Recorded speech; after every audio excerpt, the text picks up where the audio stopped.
En la exposición de motivos de la PNL que presentan hoy ante esta Xunta General, el Grupo Vox, plantean que las numerosas restricciones normativas existentes en Asturias no hacen sino poner trabas a la potencialidad económica de este sector vital.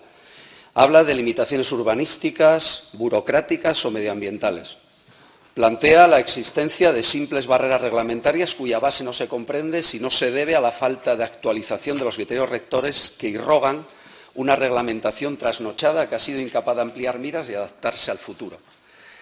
Denuncia también en esta PNL un desfase normativo entre la realidad hostelera actual y la normativa vigente en Asturias que dicen se puede observar en la regulación sobre calificación de las categorías y servicios, que está muy centrada en metros cuadrados de habitaciones, baños, pasillos, etcétera, etcétera. Es más, plantean que cuando existe una necesidad evidente de eliminar modelos caducos y potenciar la clasificación según el Hotel Star Union, que cita, en el que los metros son únicamente una referencia relativa más.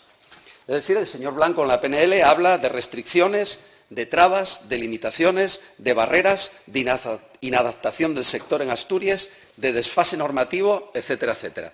Y después de toda esta radiografía del sector turístico y hostelero asturiano, que la verdad que da como para quedarse en casa, de ese estudio en profundidad tan detallado y preciso, de ese análisis de los problemas, la propuesta para ayudar al sector turístico en Asturias a salir de la grave crisis en la que lo sumió la pandemia de la COVID-19 es aumentar de 1 a 2 las camas supletorias a demanda del cliente en las habitaciones aptas para ella por su volumetría en todos los hoteles asturianos.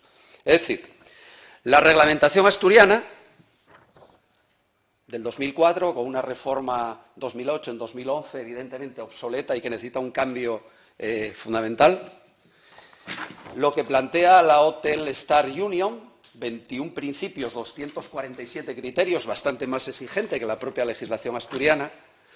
El informe que nos plantean desde varias universidades, donde plantean que la calificación de los hoteles no es tan importante como la satisfacción de los clientes y que había que acudir a webs de satisfacción, como alguna privada que no voy a nombrar, importante también.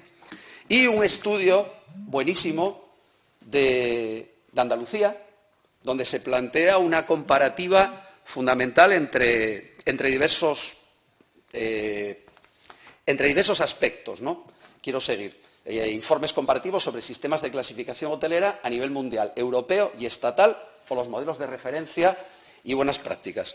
Todo eso es lo que se planteaba en la PNL. Y yo sigo leyendo al final y resulta que todo eso, señor Blanco, ustedes lo resumen en la presentación de una PNL en esta Xunta General para aumentar de 1 a 2 las camas supletorias a demanda del cliente. Sinceramente, con lo que estamos tratando, en la situación que estamos viviendo, después de haber debatido la necesidad o no de un plan de choque, después de tener aprobado un plan estratégico de turismo en Asturias, después de haber aprobado un plan estratégico para el turismo en picos de Europa, después de haber planteado ayudas y aprobado en comisión ayudas a la agencia de viajes, esto no es serio, no es serio. Y entonces, si usted plantea PNLs, a ver, de alguna manera, si van a aprobar alguna vez alguna PNL, la verdad que plantee cosas que no sean en serio, porque es que se está riendo esta Junta General, sinceramente. Entonces, no sé si hay que poner 1 o 2 camas, lo que sí sé, supletorias, lo que sí sé es que hay argumentos suficientes para plantear una reforma de toda la reglamentación de los hoteles, que no pasa por la cama supletoria. Vamos a votar en contra.